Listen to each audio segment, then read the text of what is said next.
Hello everybody, Van Berman here, and welcome to another one of my podcasts. Today, I'm going to be talking about the game that you see on screen. That's right, it's the Child of Light.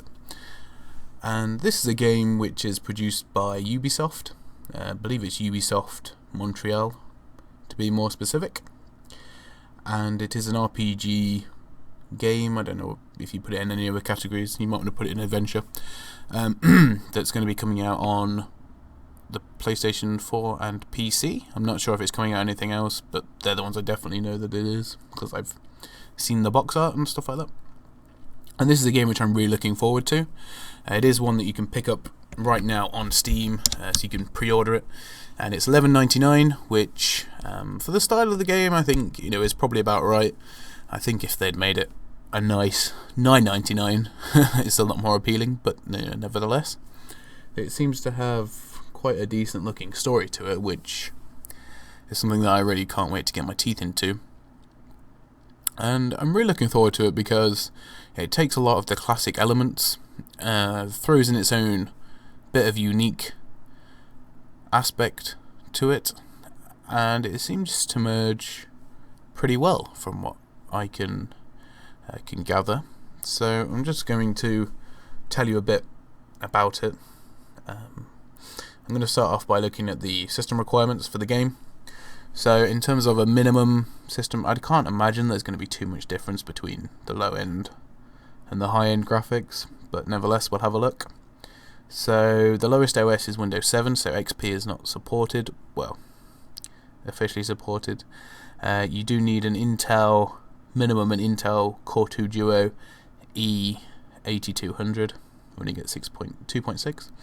That is 2 down from the PC which I first used for recording gameplay about a year and a half ago.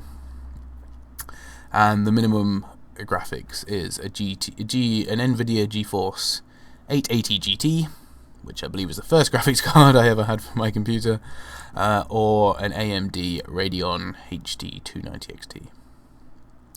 So I would say that is, for the style of the game, I would say that is fairly high in terms of a minimum system requirements. Looking at the recommended, it's, I don't know. There's not really a huge difference between the two. There's probably about £100 worth of difference. So yeah, basically most people will be able to run it. I wouldn't be able to run it on my laptop though. Surprisingly enough, it does seem like a game that I would be able to, but maybe the fight scenes are more labour intensive than I bargained for. Still, it's got a very nice art styling, somewhat similar to the logo you can see in front of you.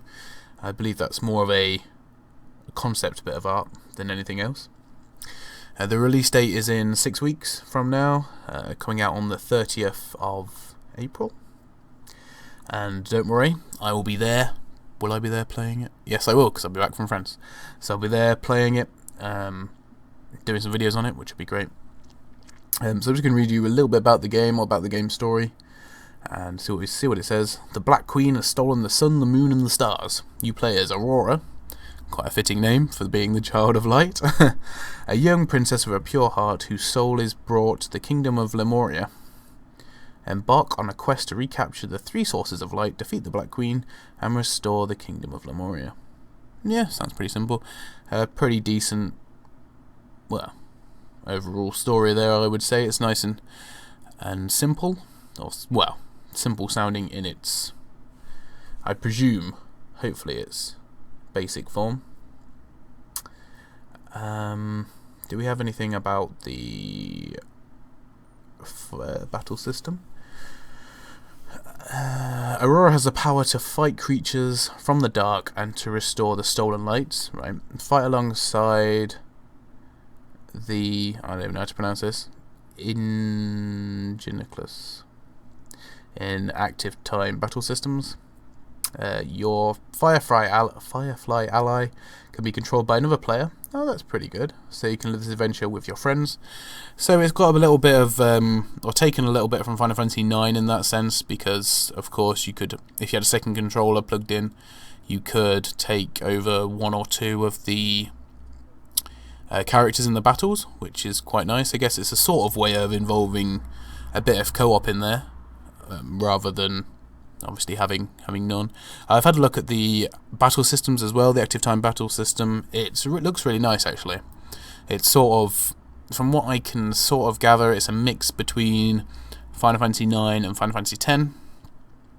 So you have got people, basically there is an ATB to it, but it does seem as though it falls into a bit of a set pattern, and you can stagger enemies so that they're set back to the start of the bar. I'd have to really show you a visual representation, but we'll go into it when the game comes out.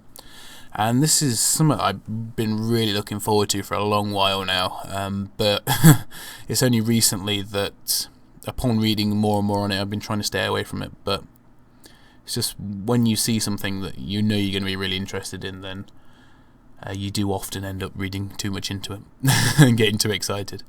But I can't see this game disappointing me, and yeah, I'm really excited for it.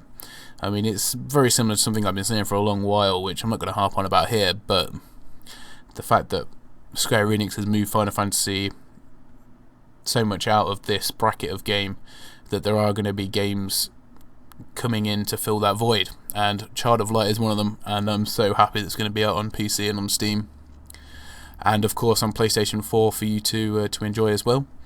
If you want it on PlayStation 4, I believe the website shop2.net, or whatever it's called, they are selling the pre-order physical deluxe edition for £16.98, I believe, delivered.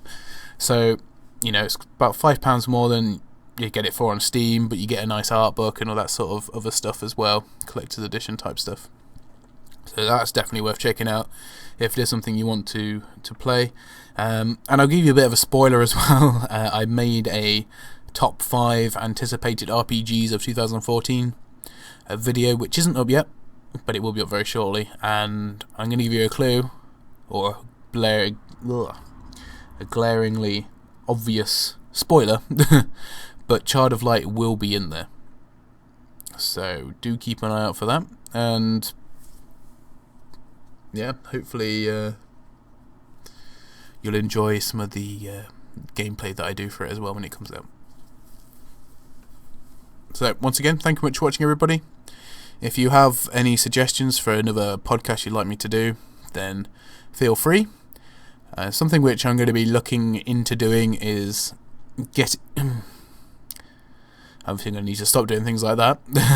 Getting these podcasts available on some sort of service so that you can just download it and listen to it, if that's something that you'd want.